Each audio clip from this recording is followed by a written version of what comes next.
ассалому алайкум бинандаҳои гиромӣ. барномаи навбатии таваҷҷӯҳ манзили шумост. ин барнома аз масоили муҳими ҷомеа сухан мекунад. таваҷҷӯҳ мекунад то бинанда ба ин масъала ва ё он мавзӯъҳое ки дар барнома баррасӣ мешавад таваҷҷӯҳ карда бошад. санаи 27 июн рӯзи ваҳдати миллӣ аст. ин сана аз санаи 27 июни соли 1997 дар тақвими идҳои тоҷикон тоҷикистон ворид шуд. ин сана оғози танини сулҳ дар тоҷикистони азизи мо аст. барои расидан ба ин рӯзҳои нек мардум атрофи сиёсати роҳбари давлат, асосгузори сулҳу ваҳдати миллӣ, пешвои миллат, президенти ҷумҳурии тоҷикистон муҳтарам эмомалӣ раҳмон сарҷамъ шуд ва ин сиёсатро ҷонибдорӣ кард. имрӯз бо гузашти қариб 30 сол мо дигарбора ба мазмуни моҳияти ва аҳамияти ин сана бояд таваҷҷӯҳ дошта бошем. ва имрӯз мо ба барнома нафаронеро даъват кардем ки коршиносони ин соҳа ҳастанд, нафароне ки дар ин маврид гуфтаниҳои худ доранд, андешаҳои созанда доранд ва ин лаҳза ман онҳоро ба шумо муаррифӣ мекунам. нодирҷон солиҷонов, доценти донишгоҳи давлатии хуҷанд, собиқадори хизмати давлатӣ. устод хушомадед мегӯям шуморо. ва ҳамчунин шӯҳрат саидзода, номзади илмҳои сиёсӣ, доцент, устоди донишгоҳи давлатии ҳуқуқ, бизнес ва сиёсати Тоҷикистон. шуморо хушомадед мегӯям устод. ман дар оғоз аз як масъала ворид шудани ҳастам, аз як равзана барои масъалаи умумӣ. одатан ҳамин вақте мушкилӣ мегузарад, ҳатто дард ҳам баъди гузаштани он дардҳо фаромӯш мешавад. ва табиати инсон ҳамин гуна аст ки масалан чун дардҳо фаромӯш шуд, бозам ба андешии худаш гирифтор мешавад. ва дар ҳамин фосила нафароне ҳастанд ки ҳамин қадри дарду кашидану мушкилии онро ҳаргиз фаромӯш намекунанд. яъне нафарони огоҳ, онҳое ки масалан метавонанд дар як маврид як сухани созанда гӯянд, як роҳи дурустеро нишон диҳанд ва гӯянд ки масалан мушкилии ин аст ва дар ин ҳол бояд ин корро кард. ва имрӯз мо атрофи вақти санаи 27 умуман аз нимаи дуюми моҳи июн аллакай мо омодагӣ мегирем ба таҷлили иди ваҳдати миллӣ, рӯзи ваҳдати миллӣ. ва ҳамешагӣ вақте чорабинии воқеаҳо мегузарад, атрофи ин мавзӯъ, атрофи ин сана, атрофи он корҳое ки то ин фурсат анҷом дода шуд мегӯем. аммо бозам мухотиби мо ки бештар қувваи фаъоли ҷомеа, ҷавонон ки ҳастанд, дар шинохти онҳо ин санаро барои ҷавонони навхат, онҳое ки ин ҷомеаро ояндасозӣ мекунанд, онҳоеро ки роҳбарияти давлат ба онҳо бо чашми умед менигарад, мегӯянд ки шумо ояндасози ин ҷомеа ҳастед, ба онҳо чӣ гуна мо бояд муаррифӣ кунем. марҳамат устод. ҳар як миллат, ҳар як халқ, ҳар як давлат, ҳар як мамлакат дар тақвимашон рӯзҳое доранд ки вай рӯз, яъне рӯзи санаи тақвимӣ ҳамчун муқаддасоти давлативу муқаддасоти халқӣ дар байни мардум гӯем ҷой мегирад.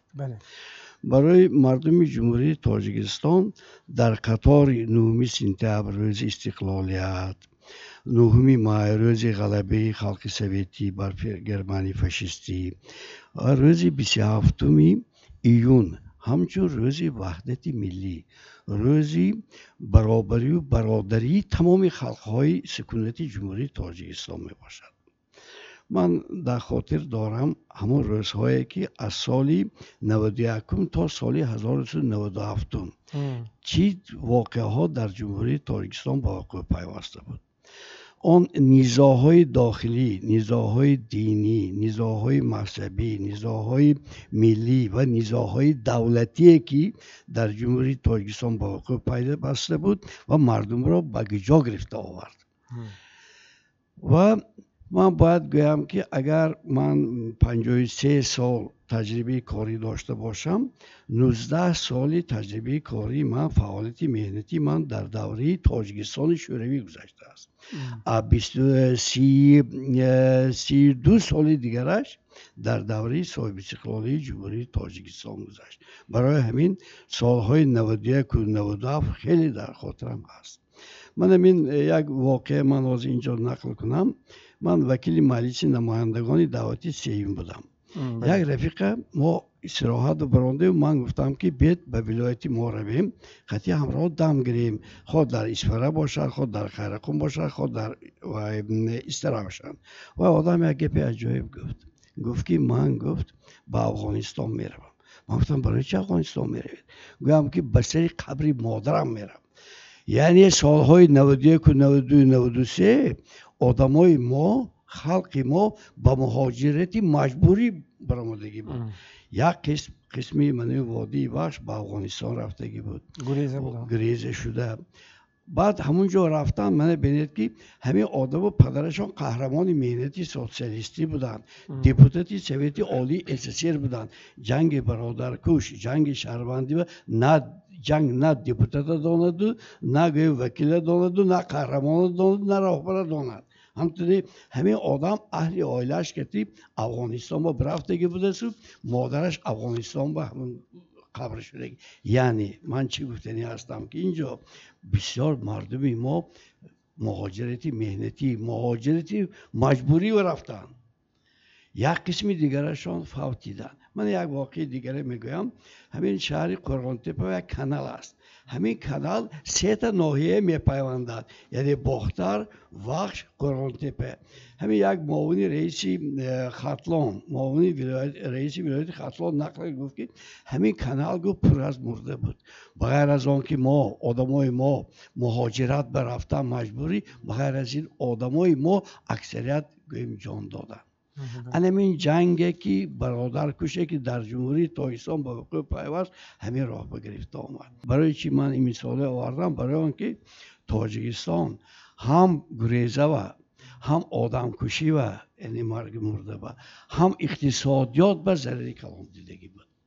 همین شخص پیدا شد که در همین باره انا گویم مراسای ملی صلح دائمی تاجیکان وحدت ملی بین گویم مردم برقرار کردن.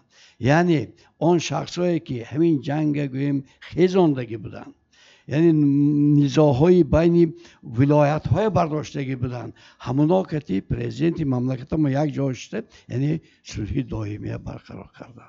برای همین من گمان میکنم که روز وحدت ملی یعنی 27 ایون یکی از مقدسات های اساسی دولت تاجیکستان به شمار می رود.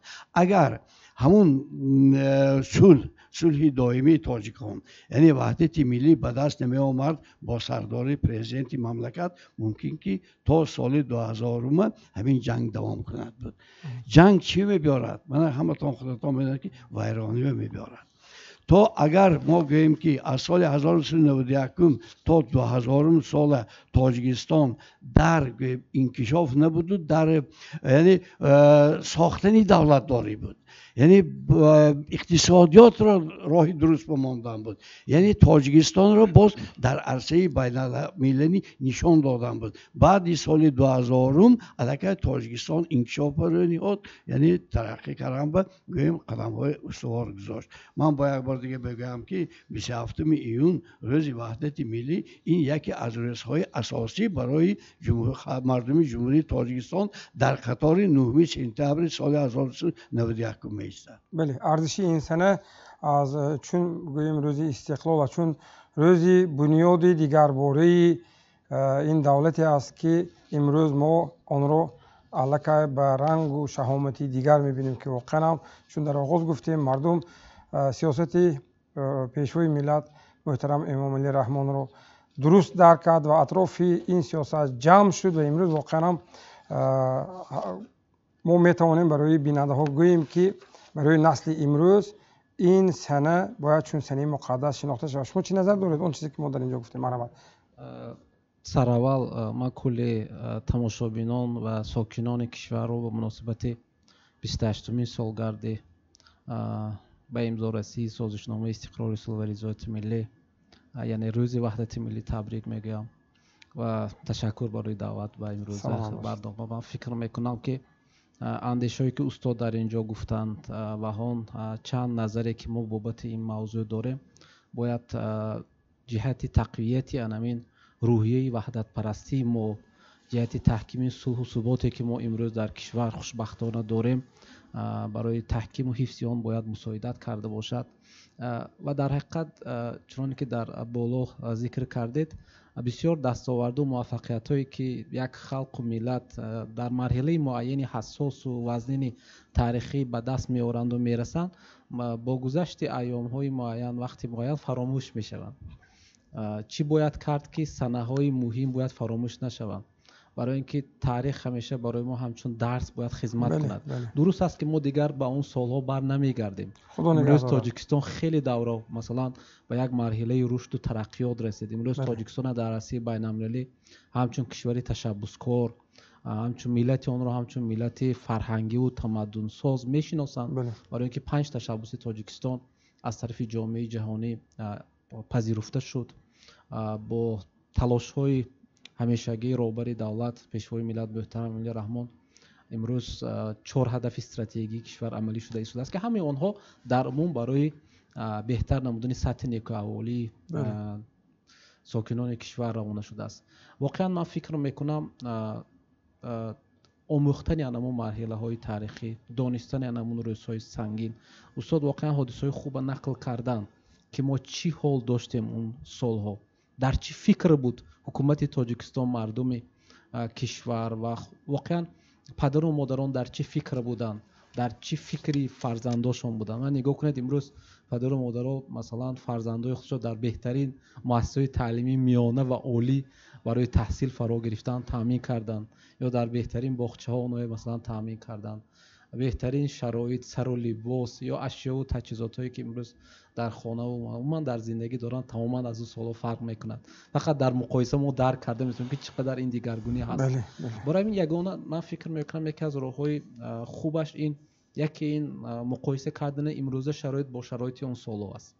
دومش این آموختن تاریخ دوره صاحب استقلالی کشور است که امروز همین فن تاریخ معاصر تاجیکستان هم در مکتب‌های عالی جاری کرده شد و خاطر که ما همین دوره سالهای 90 بسیار سالهای وزنین گذران تاجیکستان. البته پس از پاشخوری دولت شوروی کشورهایی بودند که با روی نسبتاً مثلا آرام رفتن این دوره‌های اولین، اما ما همین جنگ تحمیلی، جنگ داخلی باعث شد که اینقدر میلیون مثلا نفر گریزگان اجباری و عموما ضررهای اقتصادی که ما تاثیرش 10 سال دیدیم و تاثیری همون منفی همون روانی همون دوره ما احساس میکنیم. چقدر به تعلیم و تربیت اون سالها نبودن همون نظام معین اجتماعی اقتصادی تاثیر خودش رساند و برای همین هم بالا برداشتن خودشناسی ملی بسیار مهم است. وقتی ما شناسیم کی بودیم، در کجا این تاریخ در کدام مرحله قرار داشتیم، اگرچه ما دوره 1000 سالهای پیش می آموزیم اما اونو برای افتخار ما ضرور است که ما کی بودیم در گذشته. اما دوره صاحب استقلالی این یک مرحله تازه رشد ملت تاجیک است که ما در این دوره در مرحله دیگری کمالات رشد و ترقیات رسیدیم. ما صاحب استقلال شدیم، دولت خودمون حفظ کردیم. امروز 178 مثلا دولت جامعه و همکاری دیپلماتی داریم.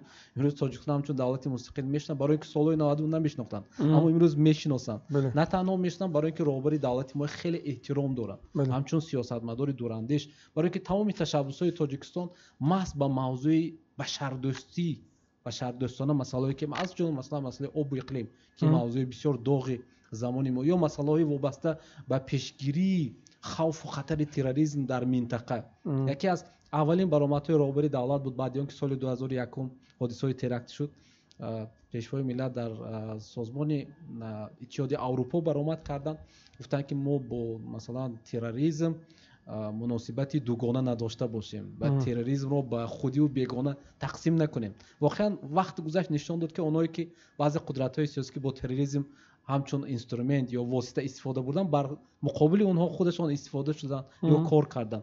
برای همین امروز مخصوصا در شب و روزهای ما فکر می‌کنم این جشن یک بار دیگر به خاطر بیاریم که چی روزهای سنگینه. خوشبختانه البته از توسط تلویزیون امروز همون صحیفه‌های تاریخ نشان میدم. بار دیگر ما و نسل جوان، خواستن آموزگاران، خواستن پدر و مادر، یک بارم به ذهن این نسل جوان رسونن که ما روزهای وزنه گذراندیم، باید قدر امروز صلح و ثبات دانیم.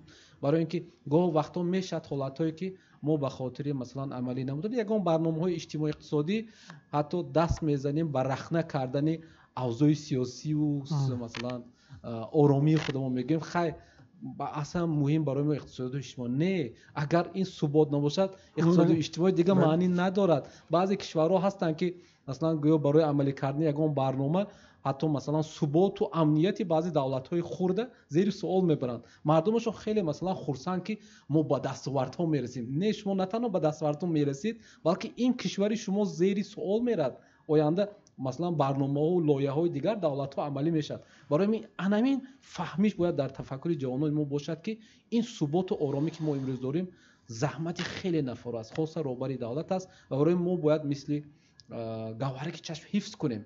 حفظ کردن این زمینه برای رسیدن به دستاوردهای دیگر است. بله، تشکر.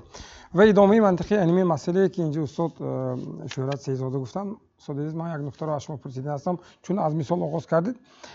پدری 95 ساله من همیشگی وقتی دسترخوان پرناز و نعمت میشینند اشک میریزند، میگن که کاش پدرم زنده میبودند و میگفتند که ما به این روزهای فراوانی میرسیم. یعنی اون کس واقعا قیمت این قحطی آخرهای سالهای 30 رو دیدن و انا همین نکته، انا همین اشکریزی پدر همیشه که در ذهن ما میماند و این قبولش برای ما دردناک است، برای اون که در دل پدر یک آرمانی هست که مثلا آرمان عملی نشده که زمان آن رو به چشم سرشان دیدن و امروز اینجا بسیار نکته خوبی شد بیان شد که اون ثباتی که امروز هست استاد اون به آسانی به دست نآمد. این به مانند اونه که به نفر یک چیزی هدیه میکنید و قدر اون هدیه رو نمیدونه تا اون فرصتی که مبلغ پیدا کنید و همون چیز خودش خریداری کند. بنابراین اینجا من میخواستم از شما نظری شما رو همچون یک نفری که گوییم تجربه زیادی فعالیت هم گوییم در مقام قانونگذاری که گوییم دو نوبت کار کردید، یکی به صفتی وکیلی پارلمان دعوتی سییم و همچنین یک به صفتی گوییم اعضای کمیسیه و من میخواستم نظری شما رو وابسته به اون که همین نعمت رو برای امروزیان مخصوصا به گوییم نورسان جوانان نفرانی کلانسال آنهایی که این درد رو این مشکل رو از سر گذراندن چگونه بیان کنن که واقعا جوانان امروز این علاقه با جوانی دیروزی ما مقایسه کنیم، جوانان امروز جوانان دیجیتال هستند، جوانان عصر رقمی هستند، یعنی هر چیزی که امروز اطلاع پیدا کرده خواهند زیر دستشان هست. پس چگونه ما در قدرشناسی و در گوییم درک اهمیت و ضرورت قیمتی این نعمت برای آن فهماندن کدام کار رو به پیش گیریم استاد برام؟ دستاوری بزرگی که دوره صاحب استقلالی جمهوری تاجیکستان به خلق ما گویم نایل گردید، این پیش از همه صاحب استقلال گردیدن جمهوری تاجیکستان است. بله. بعد از آن قبول گردیدن کنستیتوسی جمهوری تاجیکستان است. در جمهوری تاجیکستان برقرار نمودن 3 شاخه حاکمیت دولتی است: قانونگذار، اجراییه و سودی. بعد از آن از همه مهمش باز من همین 27 ایونه که ما به وحدت ملی رسیدیم. در حقیقت درست است نسل کلانسالی که همون واقعه ها را دیدن آنها به جوانان میگویند که باید به قدری امروزه زندگی باید رسیم، برای اینکه زندگی امروزه، دولتداری امروزه، ساختاری حکومت امروزه به آسانی به دست نآمده است. همون وقت یعنی از سال 1991 سر کرده تا سال 1997 گویم در تاجیکستان مرام دولتداری هم نبود. بعد از آن خاوس یعنی بسر سامانی در همه ساحه بود. صناعت پورا کار نمیکرد، شهرها تماما کار نمیکرد. بغیر از این خواجگی قشلاق قسمت جنوبی تاجیکستان تماما از کار ماندگی بود. انا ساحه علم، فرهنگ، معارف باشد تماما بیجا ماندگی بود. هم گویم اگر گویم که به صاحب ماندگی بود گویم خطا نمیشود، لیکن همین وقت با شخصیت های برآمدند و همین تاجیکستان از همین ورطه گویم برآوردند. اصلا دولتداری ما در اجلاسی 16 شورای عالی جمهوری تاجیکستان سر شد. گرچند که 9 سپتامبر سال 1991 تاجیکستان استقلالیت پوره، استقلال سیاسی به دست آورده باشد هم دولتداری ما نبود. یعنی اگر گوییم که خیلی که زبانی مردم که بیویکا یعنی صداق بدستا خوجین دولت بودن همینه پرزیدنت مملکت ما امام علی رحمان گوییم به یک مجرای درست مجرای انکشاف آوردن یعنی دلی وای هم یافتن هم دلی گوییم مردم هم یافتن دلی مردم هم یافته راهی درست برفتن من همین گوییم که مخالفین تاجیک و ارمی کلان داشت و دستشان به یراق بود اسلحه بود اکنون همین آدمای مراسا دعوت کرده با راهی دیپلماتی همینای به تاجیکستان صادق کرد به تاجیکستان برگردانده آورند این خودش یک کاری مشکل بود کاری تاریخی برای همین جوانای ما این چیزا دانستنشون درکار طوری که از معلم قید کردن استاد قید کردن این معنای آن را ندارد که مثال جوانای ما با یک قهرمانی کنند و جنگ کنند و دیگه کنند نه این چیز اصلا منم زید هستم لکن دانستنشان در کار که امروزه من این مکتب و معارف علم مؤسسه‌های فرهنگ زواد و فابریکه کارخانه ها خارجی قشرها دیگر را به آسانی به دست نآمده است امروزه بازیافت دریافت همش گویم با واسطه من این عقل و خیرتی رهبریت جمهوری تاجیکستان با عقل و خیرتی گویم پیشوای معظم ملت امام علی رحمان وابستگی دارد من همین واضح مثال آورد که پدری بزرگوار ما همین خیلی میگفتند ما هم میگوییم ما هم واضح بچهای میدان میگوییم اگر بچه همون روز استقلالیت 9 سپتامبر سال 91 تولد شدگی باشد امروز 34 رو میدارد همین خیلی است و نمیداند این چیزا و نمیداند که نزد مگزین همین شهر خوجند بعد یک سوت که دو سوت که ما نوبت بمیسلیم برای یک بخانک خیلی نان همین خیلی است و اون نمیداند و امروز گوییم بهبودی دیده ایستاده است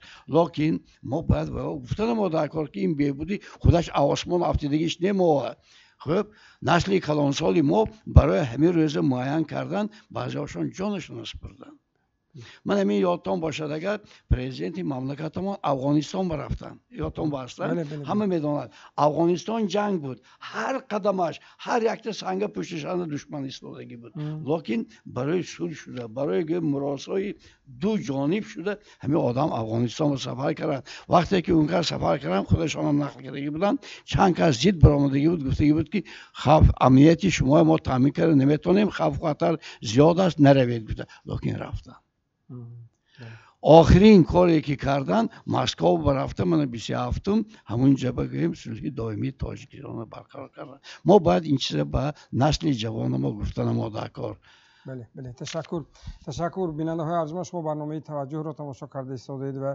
ما امروز اطراف ارزش و اهمیت همین سنه روزی وحدت ملی همراه کارشناسان برنامه صحبت داریم واقعا این سخن ها تنها به خاطر گفتن و گذشتن به خاطر فهمیدن و درک کردن که واقعا امروز آسایشته از دیروزی بسیار پرماجرا و پر مشکل آغاز گرفته است که پدران و بابایان ما برای رسیدن به این روز واقعا بسیار کارنامه‌ها و حتی طایفه از آنها جانشان را نثار کردند واقعا در این راستا در این ردیف نقشی اساسگذار صلح و وحدت ملی پیشوای معظم ملت محترم امام علی رحمان در تامین همین صلح بسا بزرگ است به خاطر آنه که اینجا استاد بسیار نقل‌های جالب اینجا بیان کردند که معاصر هم است به خاطر آنه که از جانب خود گذشتند گفتند که به خاطر فردای این کشور حتی آن مذاکرات ها بسیار تیز تون میگذشت اما در همه آنها با ایستادگی خود با رعایت آن که پس آن کس گوییم جامعه بزرگ 6-7 میلیون نفری تاجیکستان ایستاده است که یک قسم آنها گریزه در آن طرف سرحد بودند و اندیشه همه آنها در سری رهبری دولت بود که توانستند همین صلح را به دست آورند و همین تجربه صلح تاجیکان من بعد برای دیگر کشورهای روی عالم یک واسطه آموزش هم شد که مثلا بعضی کشورهای درگیر آنهایی که مثلا 10 سالها نمیتوانستند در کشوری خودشان یک نظام دولت را جاری کنند و به صلح باز رسند همین تجربه را آموخته واقعا از جانب کارشناسان سیاسی هم بهای ارزشمند داده شد به همین که من میخواستم نظر شما را وابسته به آن که همین در همین کار نقش پیشوای ملت محترم امام علی رحمان را من میخواستم تاکید گویم چند سخن میگذارد اطراف این مسئله واقعا درست قید کردید صلح تاجیکان در جهان همچون یک مدل صلح آفرینی از جانب انستیتوی صلح بین المللی از طرف کارشناسان سازمان ملل متحد بارها بهای بلند گرفته است و حتی سابق دبیر کل سازمان ملل متحد کوفی آنان در یکی از برآمدهای خود قید میکند که واقعا صلحی که تاجیکان به دست آوردن در جهان همچون نمونه عالی مدل صلح آفرینی به حساب می رود و استفاده آن برای کشورهایی که در حال جنگ در حال ناآرامی قرار دارند به منفعت کار می باشد و درست به خاطر آنکه ما بسیار کشورهای در جهان داریم که گشته و برگشته انمون ناآرامی داخلی آنها یعنی به هم نآمدن نمایندگان نیروهای سیاسی مختلف باعث همیشه به وضع ناآرامی آمدن وضعیت سیاسی آنها میگردد. اما ما در حقیقت اون تلاش و آن خرد بلند ازلی ملت تاجیک بود، انمون تلاش های رهبر دولت بود، اراده انمون سیاسی بود که ما ان این صلح برسیدیم و خوشبختانه امروز گفته میتوانیم که ما افتخار میکنیم که با چنین تلاش ها و کوشش های رهبر دولت ما به کشورمون انمون صلح دیر انتظار رو مثلا خب آوردیم به قول استاد لایق که جنگ خانمانسوزی ما بگذشت، صلح دیر انتظار ما آمد. واقعا انتظار داشتن تمام خب ساکنان کشور که روزی رسد که ما به صلح رسیم، برای اینکه وقتی کشور ناآرام هست در فکر هیچ کس نه مقصد و نه آرزو و نه برنامه و نه دیگر خب خوشی های زندگی دیگر در چشم آدم نمیتابد وقتی کشور ناآرام باشد. البته باز کشورهایی هستند که امروز در همین حالت درگیر هستند و تاکید و اشاره های رهبر دولت به خاطر آن است که گاه ما فراموش نکنیم اون گذشته تاریخی، برای اینکه باز هستند نفرایی که یا گروه هایی که میخوان مثلا خب با اشاره نمودن به بعضی کمبودی هایی که در جامعه امروزه هست که البته من فکر میکنم کشوری نیست در دنیا که در اونجا و خود موافق کمبودی و نقصان نداشته باشد. حتی پیشرفت ترین دولت ها حتی از جهات دموکراتی رشد کرده و خود موافق مشکلی ها و کمبودی ها و معما ها در جامعه دارند. از اون جمله ما که مثلا اگر 32 سالی دوره صاحب استقلالی گیریم و این دوره اگر بعد وحدت بعد سال 2000 قدم های رشد و ترقیات در تاجیکستان آغاز شد و همون هم با سرعت بسیار پست به خاطر که از جهتی مثلا بعضی ما بسیار سست بود، زمینه‌های مادی تکنیکی ساختاری بسیار هم سست بود، فقط برنامه‌ها، لایحه‌ها، استراتژی تهیه کرده شدند. اکنون من این ما ببینید امروز کمتر انمون جهش‌های می‌بینیم، کمتر سرعت بلندی یا همه ساله و طور میانه مثلا 75% سرعت رشد مجموع محصولات داخلی در توسعه همش نشان دهنده تنجی و آرامی در کشور است، برای اینکه وقتی ناآرامی باشد ما یگان نشان دهنده های اقتصادی به رسیدن نمیتونیم و یگان مثلا ببینید همه ساله ده ها مکتب های مثلا زمانه‌ای بنیاد کرده میشوند، منتظم مثلا تعدادی خب خوانندگان زیاد شده ایستادن، اهالی تاجیکستان زیاد شده ایستاده است، خب درآمد اهالی زیاد شده است که همین باور کنید همین خودش مثلا کوچه نگاه کنید زندگی مردم، سر و لباس مردم، خب گشت و گذار مردم، خرج مردم، خانه مردم، بله همه نشان دهنده اون است که ما خوشبختانه از اون ملت‌های سعادتمندی هستیم که امروز در سده 21 در شرایط تنج و آرام زندگی میکنیم و خوشبختانه پیوسته رهبر دولت در فکر بهتر کردن زندگی ساکنان کشور هستند. و یک نکته مهم در وابسته به مسئله وحدت ملی، وقتی درست است که در تاجیکستان 7 حزب سیاسی عمل میکند، همه اونها مقصد و هدفهای خود را دارند، تشکیلات های گوناگون جمعیتی فعالیت دارند، اما وقتی که موضوع وحدت هست در اینجا ما دیگر اختلاف نظر و یا مثلا خب رویه و این چیز از بین میرد. وحدت که شد همه ما یک مقصد و یک مرام هستیم. هدف ما همین حفظ یگانگی تاجیکستان است، نه بسته از دین، نه بسته از عقیده های سیاسی، نه بسته از موقع های اجتماعی، نه بسته از خب وظیفه هایی که ما مثلا این در ساختار فعالیت میکنیم. موضوع وحدت برای همه مقصد یگانه است که ما باید در همینجا سرجم باشیم و با استفاده تمام امکانیت ها ثبات و وحدتی که امروز در تاجیکستان داریم اون حفظ کرده شود، برای اینکه هستند هم از داخل تاجیکستان و هم از بیرون، برای اینکه که یکی از واسطه‌های مؤثری کشورها یا قدرت‌های سیاسی این است که همیشه میخوان با پیدا کردن یگان نقطه‌های ضعف در جامعه وضع کشور ناآرام کنند و با همین راه وارد این مثلا فضای سیاسی شوند و مقصدهای خودشون رو عملی کنند. متاسفانه در همین فضاها هستند گروه‌هایی که گاه مثلا با مقصدهای مثلا محدودی شخصی و منفعت‌های گروهی خودشون همین ثبات و وحدت زیر سوال میبرند برای عملی کردن یگان مقصدشون، در حالی که از بین رفتن این فضا، این ثبات و آرامی همه گونه مقصدهای از بین میبره، برای اینکه خودی هستی ما زیر سوال میرد، برای اینکه هر نیروی بیرونی که وارد ما میشد البته اونها منفعت‌های اقتصادی دارند و البته وقتی که ثبات و آرامی است ما حرف خودمون داریم، ما موقع خودمون داریم، ما راهبر خودمون داریم، ما مثلا وابسته به گوناگون مسائل مختلفی که در سطح منطقه و جهان است نظر و مثلا نگاه خودمون داریم. برای همین در مسئله وحدت و یگانگی ما باید همه ما نوبسته از همون گوناگونی سیاسی و اقتصادی و اجتماعی خودمون باید یک مقصد و یک مرام داشته باشیم، برای اینکه ما همه در همین فضای تاجیکستان یگانه هستیم و این خانه همه ساکنان این کشور است نوبسته از ملت و دین و تنها در حفظ کردن این فضا ما میتونیم دیگر مقصد و نیت‌های خودمون مثلا عملی سازیم. بله تشکر. صلح تاجیکستان تجربهش ویم انا اهمیتی نهایت کلان هم در عرصه بین‌المللی دارد هم در عرصه خوب. بعد از این همین صلح تاجیکستان برای منطقه آسیای مرکزی هم اهمیتش نهایت کلان است، برای ازبکستان هم، برای ترکمنستان هم، برای قزاقستان، برای قرقیزستان.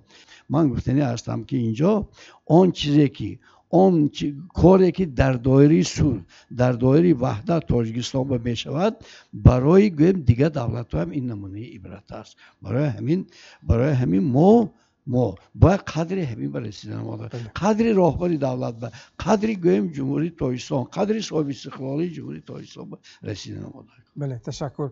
به خاطر همین قدرشناسی کردن از روز وحدت ملی، به خاطر قدرشناسی کردن از این زحمت‌های خب اشخاص گوناگون خواستن خدمت‌های راهبری دولت، باید مثلا هر یک عائله تاجیک شیند روی سر دسترخوان شاید در وقت خوراک شام با فرزندان با نبیرگان خب از کلان سالا باشند، همون روزهای کوتاه هم باشد روزهای وزمینه نقل کنند و به خاطر آنکه باز جوانان ما مثلا قدرشناس اون دوره باشن رو بیارن به مطالعه مثلا روزهای بسیار هم سنگینی که امروز در کتاب ها نشر شدند و همچنین من فکر میکنم اشتراک آنها در دیگر چاره‌بینی های مهمی جمعیتی که امروز به خاطر ثبات و وحدت و یگانگی کشور ما تشکیل کرده میشوند، همین آنها به خاطر سرجمعی متحدی ساکنان مردم کشور است، من فکر میکنم میتونه تکانی باشد باز هم برای به هم آمدن ساکنان کشور، به هم آوردن مثلا قلب های آنها برای مثلا